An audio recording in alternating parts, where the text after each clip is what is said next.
Hello and welcome to Valuechain News. I am Naomi Oleribe.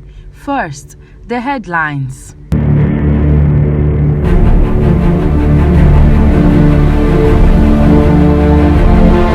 Nigeria's electricity grid collapses again.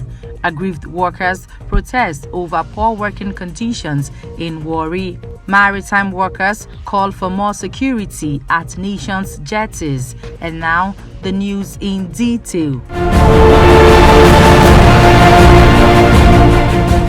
Nigeria's national electricity grid has collapsed for the second time in a month, leaving some parts of the country, including the federal capital, Abuja, and Africa's biggest city, Lagos, without power. The Federal Ministry of Power said in a statement that the outage had occurred overnight and gave no time of when the grid would be restored. The ministry said that a detailed investigation into the immediate and remote causes of the recurring grid failure was ongoing, adding that it was working on restoring supply. Nigeria has installed capacity of 12,500 megawatts, but on a good day produces only a quarter of that, leaving many Nigerians and businesses reliant on diesel-powered generators. Aggrieved workers of MPDC Nekonde joint venture, operators of OML 42, at the weekend peacefully protested against unpaid salaries and unfriendly working conditions. The protesting workers from 8 different contracting firms barricaded the entrance of MPDC Nekonde yard in Warri, Delta State, with placards bearing different inscriptions such as "We Want Salary Review" and "To Workers' Slavery," among others. The protesters claimed that they have not received their salaries for over 8 months, accusing MPDC Nekonde joint venture of declining to pay the different contractors, adding that bonuses of over 13 months and other emoluments were still pending. One of the protesters revealed that some of his colleagues have lost their lives due to the inhumane treatment they are being subjected to. Meanwhile, the management of MPDC Nekonde joint venture is yet to react to the protests and the allegations raised by the protesting workers.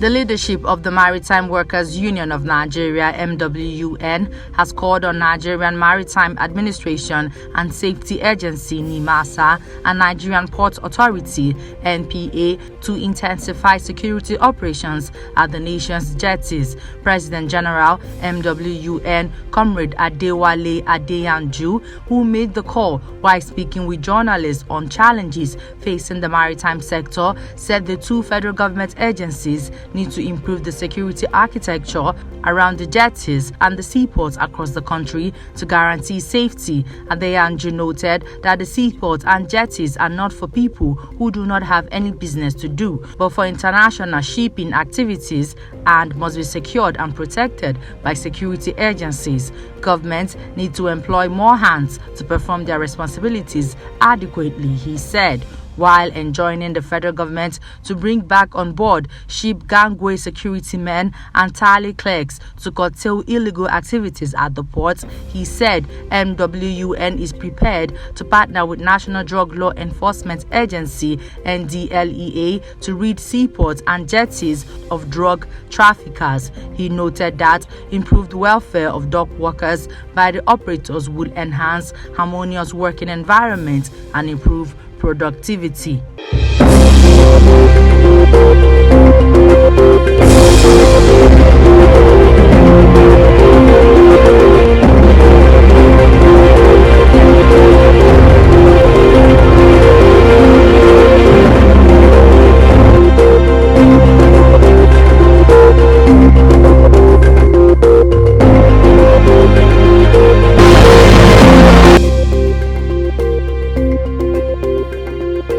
The member representing Ikuano, Umuahia North and Umuahia South Federal Constituency in Abia State, Sam Onigbo, has tasked the Group Managing Director of the Nigeria National Petroleum Company, NNPC Limited, Malam Mele Kiyari, on the urgent need to tackle the erosion menace bedwelling Umuahia community in Umuahia South local government area of the state. Addressing Kyari during a joint session of the Investigative Committee on the nation's dwindling oil resources at the House of Representatives, Onigbo reminded the GMD of his communication with the NNPC, wherein he requested that they take immediate action to address the erosion issue in Umuamwa in order to avert a calamity awaiting to happen. He said the situation is so bad that it has exposed NNPC pipelines in the community, adding that it was a ticking time bomb with the potential to cause mass fatalities any moment. The lawmaker expressed regret that despite his motions on the issue in the 8th and 9th Assembly and the House mandate to the NNPC and PPMC to take urgent action and carry out erosion control works on the site, the NNPC had done nothing. Responding, the Group Managing Director of the NNPC, Malam Mele Kyari, promised to look into the issue so as to avoid both human and economic losses in the area.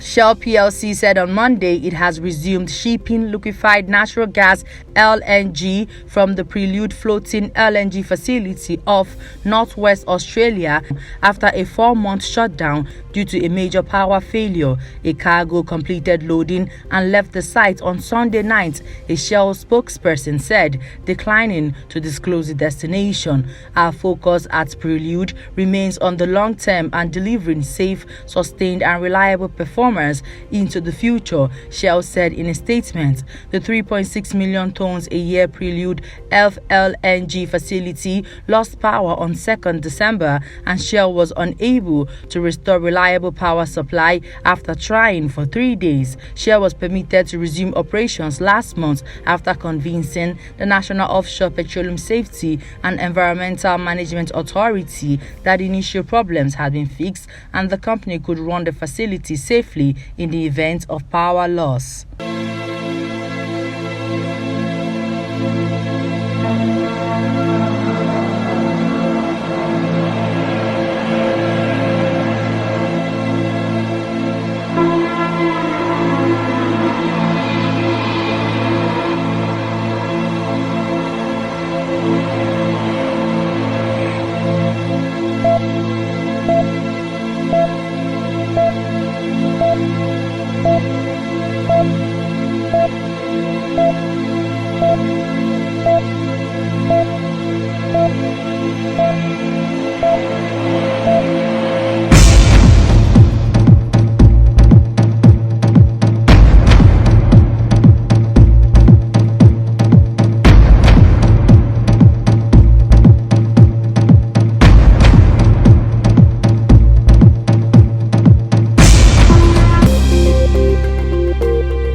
Socio-Economic Rights and Accountability Project (SERAP) has urged President Muhammadu Buhari to direct the Minister of Communication and Digital Economy Isa Pantami and the Nigerian Communications Commission (NCC) to immediately reverse the apparently unlawful decision to block over 72 million active telecommunication subscribers from making calls. Last week, the federal government ordered telecommunication companies to block outgoing calls on all unlinked lines as the deadline for the verification expired on 31st March. Following the directive, over 72 million subscribers have now been barred for making calls. In the open letter dated 9th April 2022 and signed by SERAP Deputy Director Kola Wole Oluwadare, the organization said blocking people from making calls undermines their ability to communicate freely and associate with others. It infringes their right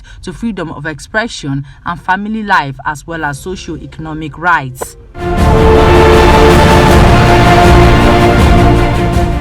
Before we end the news, here's a recap of our headlines. Nigeria's electricity grid collapses again. Aggrieved workers protest over poor working conditions in Warri. Maritime workers call for more security at nation's jetties. And that's the news. I am Naomi Oleribe. Good evening.